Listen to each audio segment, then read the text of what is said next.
Hey guys, so today I had a client ask me, my partner, like, can I actually make money with the bookkeeping business? And the answer is very, very cool because, like, personally for myself, I've been running my six-figure accounting and bookkeeping firm, but for about since 2015, so we're coming up on our 10-year anniversary in a couple of months. But I'm kind of in a really good position to be able to kind of talk about like what to expect when it comes to an accounting bookkeeping business, because not only do I have my business, but I've mentored over 360 other accountants and bookkeepers. Now, this is like the stuff that I've learned. So, my story was I was not naturally starting like an accounting or booking business. That was like one of the last business models I ever thought that I would do. And also, I forgot to say, I'm in Baltimore right now, so I'm on vacation at this like Airbnb. So I'm actually like right out. There's like the Under Armour building is like over there. It's like the Under Armour headquarters are like right over there. It's really cool kind of location. I've been traveling a lot this year. A couple of different reasons. Number one, for like different like dance events. This time is just a kind of a quarterly meeting that I'm having with like my team. So we're gonna be going over strategy. We're gonna be going over some different things, and in a lot of cases, always a great write off. you know, because like when you have a bookkeeping business, generally like your profit margins are very, very strong with a bookkeeping business. So it's like in a lot of cases, like you have to kind of find different things to do in order to not have to pay $1 million a year in taxes. So but that's for a different time. But yeah, when I was first getting started, I was doing a lot of like the online, like make money online type like things. So I would try like e-commerce. I would try like cold, like be a cold caller. I would try Amazon FBA. Um, I tried Shopify. I tried online personal training. I tried doing like a food delivery service. Tried to do like a grocery delivery service. Like there was what was another one I did? I just trying everything, man. Like I was like, if I could just make an extra like 50 grand a year, or at that time it was 50 grand a year, because like I just figured like if I have like 5 grand a month, like yeah, 4 or 5 grand a month extra, that I could like leave my job because I could pay for like my health insurance. I could be able to like, it would be a little bit tight, right? Like don't get me wrong, it'd be tight at that, but it would still be doable and I could build on it from there. And no matter what I tried, I just didn't really make money, right? It's like the ecom, I was like growing it, but like in like revenue wise for the ecom, I was doing good. Like I had like a six-figure revenue year in my e-commerce business, but I lost about $15,000 in profit. So like my net profit was like negative $15,000, and there's a reason for it, because I didn't actually do my accounting, right? I didn't think about it. I was just like sales, sales, sales, which is weird because like Bryce, weren't you in the accounting field for your job? It's like yes, I was, but for some reason when you do like an online like kind of thing, you just don't think in terms of that, and like that was pretty demoralizing for me because like I had started like Amazon FBA, but I couldn't get a product inside of like the Amazon store because like I spent like I think $2,000 on this one product, and it had like lithium ion batteries inside of it, so Amazon wouldn't accept it into the warehouse. Or when I was trying Shopify, I just couldn't make advertisements work. So I'd finally figured out like the eBay kind of stuff, and like I'd gotten the revenue up, and like I was like, okay, this is it. This is what I'm gonna do. I'm gonna make it. And then to look at your P&L, and you're like, huh, negative $15,000. It was just so demoralized. Like I was just sitting there at my kitchen table. Like when I finally did the math at the end of like it was like the middle of the year, and like I just like did the math, and I was just so deflated. It's kind of like when you plan something out and you think it's going to work, and like you work so hard for this thing and it doesn't. Oh, dude, that's so demoralizing. So demoralizing. So what ended up happening was I literally just gave up. Like it was just out of frustration. Like it wasn't that I didn't have any money, right? Because it was just more of like, man, maybe I'm just not cut out to be an entrepreneur. I've been trying all this stuff. I've been thinking about how to start a business, or try it for 6 months or a year. Sometimes I make a little bit of money, sometimes I wouldn't. And I just like literally went back into work. And like while I was at work, I started. I can't remember exactly who came up with it. It was either like my mom, or it was like I can't remember exactly who it was. But like, why don't you just you do accounting for work? Why don't you just do accounting for other people? I'm like, well, I'm not a CPA, and they're like, well, you don't have to be a CPA. Like, what do you mean? Like, you can just do bookkeeping. Bookkeeping? And once I kind of like got wrapped my head around it, because at the time I thought in order to do like bookkeeping, you had to like go into someone's office or you had to like get like a part-time job. I didn't know that people would actually pay for it. I thought all accounting was just like taxes. So I decided to give it a shot. This time around though, like I was towards the end of my e-commerce journey, I'd started like buying like courses, right? And that's the thing that actually like took me to like having those high revenues. But inside the course, it didn't really talk about like accounting or knowing your numbers, right? They were just focused on like how much revenue could you make, which made a lot of revenue, but didn't keep any of the money, right? So this time around, I was okay. So the courses helped me. It's just if I can just get the right set of courses, then I could be able to actually like, grow. But at the time, that was back in 2015 when I started. They didn't have a lot of courses about like online accounting, online bookkeeping business. Everything was like how to start a tax firm or how to get a job as a bookkeeper. So I had to like buy a million different courses. Like I had to buy one for like public speaking. I bought one for like how to write content online. I bought a social media marketing course. I bought a negotiation course. I bought a how to use like QuickBooks course. It was just so many different things I had to buy. I spent like 35 grand that first year on like course and stuff. And it's funny because that's what I kind of noticed from people that are like that are successful in this field. It's like you either pay for like in-person training like with a mentor, or you like buy like a million courses just to kind of like figure this stuff out. Because there's a lot of different skill sets that most people just don't really understand about starting a business, right? So let's talk about like what are those actual skill sets, right? Because this will really impact your ability to make more money. So number one, everyone thinks like, oh, I have to like master bookkeeping in order to run a bookkeeping business. No, not really. What we really focus on is like the minimum viable skill sets. That's just like what is the minimum viable amount of information and skill you need to have in order to actually handle client books and do a good job. Now, inside of our program, like we will generally give you that. It's like we teach people like how to do accounting and bookkeeping from scratch in a lot of cases. Because like we get a lot of people, especially from my YouTube channel, people that like come from different industries. Like we have people that are like engineers. We have real estate agents that will join our program and like start their bookkeeping business. So it's like we had to really learn how to go and like break it down from scratch. But really, there's two main ways. Because you can either learn how to do it yourself, or you can subcontract the work out to other people. Generally, it's easier because, like, in our program, like, you're surrounded by other accountants and bookkeepers, right? So they can actually do the work for you, which has been a crazy value add. Like, we've had some students where it's like they don't really like marketing and sales quite as much, but they still can make it to 10 grand a month. Like, I had a lady named Millie, and like she partnered with a student named Shannon. So Shannon was doing I believe she's at 50 grand a month now, but she was doing like 40 grand a month at the time, like when she was like heavily into the program, and she basically partnered with a lady named Millie, and basically she was giving Millie about 12 grand a month worth of work. So like Millie got to 12 grand a month, right? But she didn't necessarily have to go and do like the accounting, like the marketing herself. She just partnered with another person in the program to be able to do it, right? So it's like you don't always have to like be good at the marketing, the sales skills, or really anything. It's just you have to choose like what do you actually want to be good at, and then just get really good at that. So another example is like you don't really have to be a master bookkeeper. Like one of our engineering people who came from like the engineering field, his name was Rick, and like when he joined, he had a super explosive start, right? Because like he learned the minimum skill set.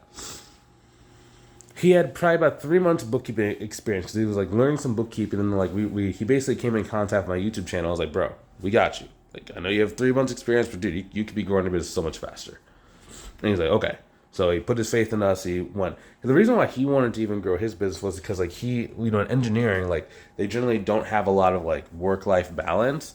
So he was really, really, really like wanting to like spend time with his family. He was wanting to be able to. It was a mixture of wanting to spend time with his family, but also he wanted to be able to have a more peaceful lifestyle, because he said with the engineering stuff, it was like very stressful, especially around like deadlines and different things like that. So he just really wanted to reduce his stress, relax more, and then be able to go spend like the time with his family. So it's like bookkeeping was the easiest model for him to do that. So the first thing he did, right, was he learned the bookkeeping. It took him probably about 3 weeks when he joined our program. He had like a really functional understanding of accounting and bookkeeping and do all the work himself. Then, once he had that, it was time to move on to the next step, which is like the marketing and sales. So the first thing we do is like we actually give you, if you don't have any experience, we give you like a business resume that basically shows off like the different skill sets you have, so that when someone sees it, it builds trust with them. So okay, this person can help me out. Like this is the person I'm going to go with, right? So when he did that, like he basically showed it to this It was a business broker, and the business broker knew so many different business owners, right? And the first business owner he referred Rick to actually had a it was like a he had a series of parking lots throughout New York City. It was so great. The guy was doing, I think it was between $10 to $12 million a year. Now you might be asking, like, why would a guy who is like, 10 to 12 years in business, why would he, or sorry, a guy who's doing $12 million in business, like, why would that person need a bookkeeper? They should already have one. Well, their accountant slash bookkeeper actually had died, right? So they were in need of a new person. So Rick got to go and fit in because of the referral relationship we did. We also teach you how to get referral partnerships in our program, but that's kind of besides the point, right? One referral partnership got him a client. That client, I believe that client, I like to say he was paying between $4,000 to about $5,000 per month and did not take very much time. It was just the fact that the guy was already so established and his company was established that they had really good software. They had everything was in place for Rick to be able to do a good job, and he was able to do it on a part-time basis. So to get this $5,000 a month client, it was not like a full-time responsibility, right? Because he still had his engineering job when he had his first $5,000 a month client.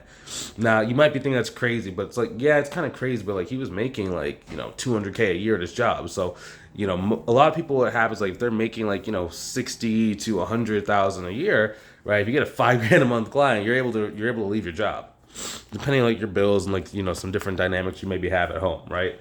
But the more money you're making, the more you have to make in your business before you can leave.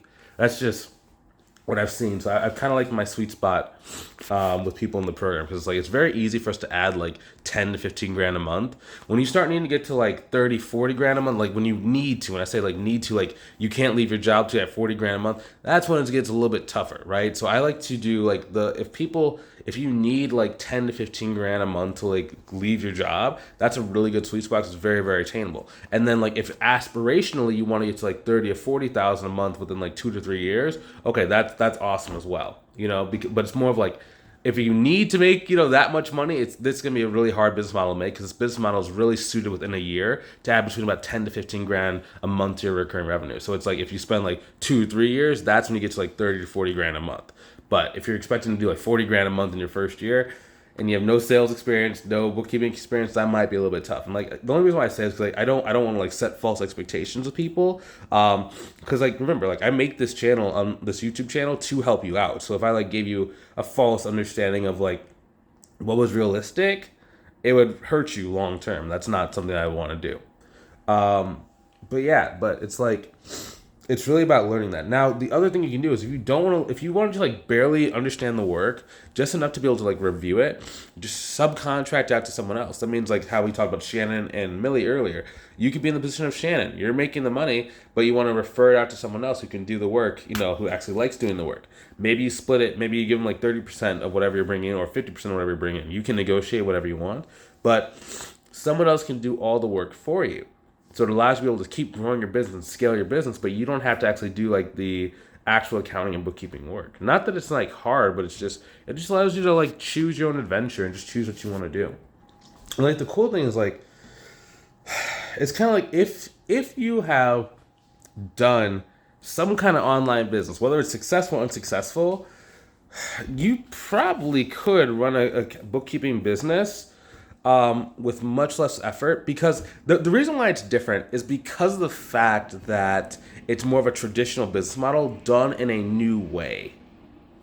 So with all these make money online things, they're like new business models that are done in a new way. So like drop shipping, for example, right? That wasn't a thing. Like you literally could not go and talk to these like Chinese manufacturers like 10, 15, 20 years ago, like where Alibaba and AliExpress exist. Like those weren't really things. So you would have to literally go on a boat over to China, talk to the manufacturer, and then you'd have to buy the stuff in bulk, right? So dropshipping wasn't even a thing 25, 30 years ago for the average person. It was in existence for like larger companies that could work out these deals, right? But even then, they would have to buy inventory up front, right? Same thing with Amazon FBA. Amazon wasn't even a thing 25 years ago, right? Well, technically it started like 1999, 2000s, right? But it wasn't really open to the public. So if you think about it, a 20-year-old company or a 20-year-old industry is not really old, right? Think about it. Like, accounting is one of the oldest professions. Not the oldest one, right? There's a different one, but it's one of the oldest professions, right? But it's being done in a new way. So, it didn't used to be where you could have a virtual firm. You have to go pick stuff up from the office, maybe go do it at your office, maybe just stay in their office. And everything was like in person. You'd have to go and deliver your presentation to them in person, right? But nowadays, you can do the same stuff that was already being done, but since there's a new vehicle, which is the internet and all these different cloud-based accounting software, it allows you to be able to use the stuff and the momentum. Like, people are already paying for this service, and they're already used to having different accounts, different bookkeepers that they pay. So you're basically just hijacking existing user behavior to go and grow your business. That's why it's so much easier. People are already looking for a bookkeeper. People are already going to go and buy this service. So it gives you an easier thing. So let me even take a step back. So most business models, let's say, for example, you want to do let's say coaching. There are going to be 4 steps: offer, pricing, marketing, sales. So offer, I'm gonna count it as the skill sets or understanding what you're going to sell. So let's say you're doing a coaching program. I'm gonna coach people on how to go and do a handstand. Okay. Well, number one, I had to be able to actually educate people on why doing a handstand is important. Is it good for blood flow? Is it good for strengthening your arms and your shoulders? And then I had to find a way to spin it in a way that people actually find attractive. Because if they don't find it attractive, they're not going to buy from it. They're just not going to buy it. Then second thing you have to do is price it. Okay, and so that's a can of worms in itself. Do you do a package? Do you do a price? Do you do an hourly rate, flat rate? Third thing is the marketing. So how to actually go and get a network of people that are interested in what I'm going to be doing. Okay? And I'm going to use social media, in person, online, etc., etc. Fourth is sales. How do I actually sell this thing that no one's ever bought before and convince people why they need this thing, right? Versus with accounting, there's only 3 steps. Arguably 2 steps, but we'll just say 3 just for simplicity. Pricing, because everyone knows what accounting and bookkeeping is for the most part. So how do you price it? Then once you price it, you do your marketing, and then your sales. So it's only 3 steps. So it's a lot easier than another business model where you have to go and create all the steps from scratch. And that's been the biggest thing for me, right? So if you can do all this e-commerce stuff, and if you can figure out a way to go and find the right products with product research, do your marketing, do your Facebook ads, figure out your sales, build your website. There's so many moving parts with all those other e-commerce things. If you can figure out how to do those, right, even if you weren't successful at it, you can definitely manage an online bookkeeping business, okay? And if you can manage it for long enough, you'll be able to make some money online. So hopefully you enjoy this video. If you want some help growing, and maybe you've been thinking about starting a bookkeeping business, but you just don't know what you don't know, go ahead and click the link inside the description. Book a call with myself, see if I can help you, okay? I'll talk to you soon. Have a good one.